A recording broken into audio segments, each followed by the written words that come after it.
जय हिंद दोस्तों, concept with राज में आपका स्वागत है। आज हम लोग पढ़ने वाले हैं कि बोर्ड एग्ज़ाम के पेपर कैसे आते हैं, कैसे हम लोग पूरा मार्क्स लाएं, कैसे हम अच्छे प्रकार से इसको पूरा सॉल्व कर पाएँ, कैसे क्या क्या जानकारियाँ होती हैं, कैसे हमें करना चाहिए, कैसे नहीं करना चाहिए। जो छोटी छोटी जानकारी है मैं आप पूरे पर चर्चा करूँगा। ध्यान से पूरे वीडियो को आप देखिए, बने रहिए अंत तक। देखिए पहला यहाँ पर क्या है, ये हमने गणित का पेपर लिया है, गणित का पेपर है और यहाँ पर दोनों हिंदी एंड इंग्लिश वर्जन दोनों में दिया है, हिंदी में भी है इंग्लिश में भी है। ये आपको पूरा हम डिटेल दिखाएंगे भी पेपर को। यहाँ देखिए पहला क्या है पॉइंट, यहाँ आप सभी प्रश्न अनिवार्य है, यानी जितने भी इसमें क्वेश्चन है आपको सभी करना है। 3 घंटे 15 मिनट का आपका ये पेपर रहेगा, जिसमें 15 मिनट आपको इसको पेपर को पढ़ने के लिए टाइम निर्धारित किया गया है। ठीक है, इसके बाद ये इस प्रश्न पत्र के अ और ब 2 खंड हैं, यानी 2 खंडों में पूरा पेपर बटा हुआ है। एक अ के रूप में बटा हुआ है और एक ब के रूप में बटा हुआ है। और से थर्ड क्या है पॉइंट, खंड अ में 1 से 1 अंक के 20 बहुविकल्पी प्रश्न हैं, यानी जो अभी आपका एग्जाम होने वाला है उसमें 20 बहुविकल्पी प्रश्न मिलने वाले हैं, जिनके उत्तर को OMR उत्तर पत्रक पर देने हैं। OMR सीट आपको मिलेगी, उसमें आपको 20 क्वेश्चन के आंसर आपको भरना पड़ेगा, आपको फिल करना पड़ेगा। अगला पॉइंट क्या बोला है, OMR उत्तर पत्रक पर उत्तर अंकित किए जाने के पश्चात उसे नहीं काटें तथा इरेजर व्हाइटनर आदि का प्रयोग न करें। पॉइंट की बात देखिए, ध्यान से समझिए भैया, इसीलिए आपको हम बता रहे हैं कहाँ आप गलती न करें, जिससे आपका अंक बढ़िया से आए। आप कहाँ से भरेंगे उसे बताया जाएगा। देखिए ध्यान से, तो ये क्या है, जो आपको OMR सीट मिलेगी उसमें एक बार अगर पूरा बनाइएगा आप गोला, तो इसको ऐसे पूरा रंगने के बाद उस पर कोई व्हाइटनर का प्रयोग नहीं करना है, ना तो व्हाइटनर का प्रयोग करना है, ना तो इरेजर का प्रयोग करना है। एक बार अपने ध्यान से समझ लीजिए कौन सा ऑप्शन ठीक है, फिर टिक लगाइएगा। इसके बाद आपको कुछ उसमें छेड़छाड़ नहीं करना है। ये चौथा पॉइंट यहाँ पर बोला गया है, इसी प्रकार आप सॉल्व करेंगे तो आपका नंबर नहीं कटेगा। आगे का बोला है, खंड ब में 50 अंक के विस्तृत उत्तरी प्रश्न हैं, 50 अंक के सब्जेक्टिव लेवल के क्वेश्चन हैं। इस खंड में कुल 5 प्रश्न हैं और कुल आपको टोटल कितने क्वेश्चन आएंगे, पूरा 5 क्वेश्चन हैं। प्रत्येक प्रश्न के आरंभ में स्पष्ट लिख दिया गया है कि उसके कितने खंड करने हैं, यानी जो आपको खंड दिया होगा, जैसे देखिए हम एग्जाम्पल के लिए आपको दिखा भी दे रहे हैं, नहीं तो आपको कन्फ्यूजन होगा। जैसे यहाँ पर आपको ये खंड दिया है कि सभी खंड कीजिए, यहाँ पर देखो 5 दिए, 1 2 3 4 5 6 क्वेश्चन दिए गए हैं और 6 क्वेश्चन में सभी करना है, ऐसा खंड बना कर देगा। फिर आगे देखिए, इधर इस पॉइंट तक हम बात कर लिए। कहा है प्रश्न के अंक उनके सम्मुख अंकित किया गया है, तो जो प्रश्न के अंक है उनके सामने लिखा गया है। देखिए ये 2 अंक का क्वेश्चन है तो इसके सामने लिखा है, ये देखिए 2 अंक का क्वेश्चन है। और इधर देखिए ये 4th नंबर के क्वेश्चन है, देखिए 4 नंबर के क्वेश्चन है तो 4 नंबर का लिखा है। इधर 6 अंक के क्वेश्चन है तो 6 नंबर लिखा है। उसके सम्मुख जितने भी हैं सामने क्या है, पेपर में ये लिखा गया है।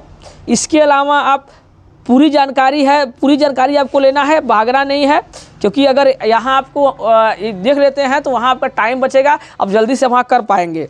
ध्यान से देखिए, यहाँ तक हम लोग पढ़ लिए, यहाँ तक हो गया। अब क्या है, प्रथम प्रश्न से आरंभ कीजिए और अंतिम प्रश्न तक करते जाइए। जो प्रश्न न आता हो उस पर समय नष्ट न कीजिए। कहना चाह रहा है कि अगर आपको जो क्वेश्चन समझ में नहीं आ रहा है उस पर अपना टाइम बर्बाद न करें, ऐसी बात यहाँ पर दिया गया है। ठीक है, जैसे आपको जो भी क्वेश्चन आए, अगर मान लो वहाँ पर आप खंड पहला आप सॉल्व कर रहे हैं, 6 क्वेश्चन है, उसमें आपको 5 ही क्वेश्चन आ रहा है, एक क्वेश्चन नहीं आ रहा है, तो आप पहले आगे बढ़ जाइए, फिर बाद में आइएगा, क्योंकि अपना वहाँ फालतू टाइम बर्बाद मत करिए। टाइम का बहुत इंपॉर्टेंट है भाई, आप टाइम बर्बाद ना करें। ठीक, अगला क्या है, पूरी जानकारी ले लीजिए भैया, जाइए नहीं। यहाँ क्या है, यदि, ये इंपॉर्टेंट चीज़ है, ये बहुत इंपॉर्टेंट चीज़ है। आप बच्चे यहाँ पर गलती भी करते हैं, आप यहाँ सावधानी बरतिए। यदि रफ कार के लिए स्थान अपेक्षित है तो उत्तर पुस्तिका के बाएं पृष्ठ पर कीजिए और फिर काट दीजिए। उस पृष्ठ पर कोई हल न कीजिए, ऐसा देखिए बोल रहा है। यानी जैसे मान लो ये दायां पृष्ठ है, ठीक है, अब यहाँ पर हमने यहाँ पर सॉल्व कर रहे हैं, हमें करना है रफ, तो आप जाइएगा बाएं पृष्ठ पर। कहाँ जाइएगा, बाएं पृष्ठ पर जाइएगा, और इस बाएं पृष्ठ पर जैसे यहाँ पर देखिए, इस बाएं पृष्ठ पर हमने अपना रफ कर लिया, और यहाँ पर लिख दीजिएगा रफ कार्य। क्या लिखिएगा, रफ कार्य, और इसको क्या कर दीजिएगा, क्रॉस कर दीजिएगा, काट दीजिएगा। और इस पर फिर जब काटने के बाद यहाँ फिर ऐसा नहीं है कि आप यहाँ से फिर शुरू कर दें, क्योंकि वहाँ पन्ने की कमी नहीं रहेगी। आपको A B C जितने भी पन्ने चाहिए, पेज चाहिए, आपको मिलेगा, प्रोवाइड होगा। तो आप ऐसा करिएगा कि आप अगर यहाँ रफ कर रहे हैं तो पूरे पेज को आप यहाँ पर रफ करिएगा, जितना यूज पड़े उतना करते जाइएगा, फिर वहाँ पर अगला आंसर नहीं करिएगा। ये इसका कहने का मतलब है। ठीक है, अगला क्या है, अगला पॉइंट क्या है, अगला पॉइंट देखिए क्या है भैया, अगला पॉइंट ये है कि रचना के प्रश्नों, रचना इस बार कट गया है तो इसका कोई चर्चा नहीं है, लेकिन बता दिया जा रहा है। रचना के प्रश्नों के हल में रचना रेखाएं न मिटाएं। यदि पूछा गया हो तो रचना के पद संक्षेप में अवश्य लिखिए। यानी जो रचना आप करिए उसको मिटाइए नहीं, उसको जैसा है उसको शुद्ध शुद्ध रहने दीजिए। यहाँ लास्ट वाला पॉइंट सबसे इम्पोर्टेंट पॉइंट है, इसको देखिए। जिन प्रश्नों के हल में चित्र खींचना आवश्यक है उनमें स्वच्छ एवं शुद्ध चित्र अवश्य खींचिए। बिना चित्र के ऐसे हल अपूर्ण और अशुद्ध माने जाएंगे। ऐसा नहीं जिसमें अगर आपको ज़रूरत है फिगर बनाने का, यानी चित्र बनाने का अगर ज़रूरत है तो वहाँ चित्र बनाइए, थोड़ा शुद्धता से बनाइएगा, साफ साफ बनाइएगा। ये रहा आपको जानकारी कैसे करना है आपको। अब फिर यहाँ पर आपको हम पूरा दिखा दे रहे हैं कैसा पेपर आता है, वो भी दिखा दे रहे हैं। देखिए ये पूरा टोटल आपको 20 क्वेश्चन ऑब्जेक्टिव आएंगे, ऐसा देख लीजिए भैया, आपको हम दिखा दे रहे हैं कैसा आने वाला है। तो ये देखिए 20 क्वेश्चन आपका पूरा ऑब्जेक्टिव आएगा। ऑब्जेक्टिव क्वेश्चन पूरे यहाँ पर देखिए 20 नंबर तक है, दिखाई दे रहा होगा आपको। ये 20 नंबर तक पूरा ऑब्जेक्टिव क्वेश्चन है, ठीक है। अब इसके बाद आपको यहाँ सब्जेक्टिव क्वेश्चन कुछ ऐसे आएंगे, ठीक है, ऐसे आएगा आपको सब्जेक्टिव क्वेश्चन।